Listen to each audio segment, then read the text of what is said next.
as a task force, Ekwulobia task force. Ima na Igbo na-asị na onye na-agba nkịta be ya amụ na-ejiri n'isi. So I ọrụ a wute aka na abụ because I ma na ezigbo ife ọma ka gọvanọ na-emele Ekwulobia na entire Agwata as a local government. So by extension, ọ dị maka ọdịmma nke ndị Anambra. Anyị ji aka na bụ wee nabata projekti a wee na-eso ya dịka aspect ka anyị na-eso dịka ndị obodo. Anyị nwere ngalaba dị iche iche.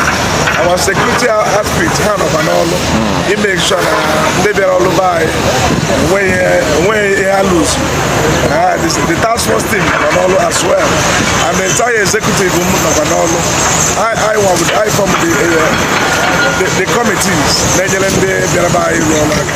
Because I'm very, very proud ịbụ onye Ekwulobia, and ana m ekele ndị Ekwulobia niile ndị nọ n'ụlọ ma ndị nọ na mba ofesi.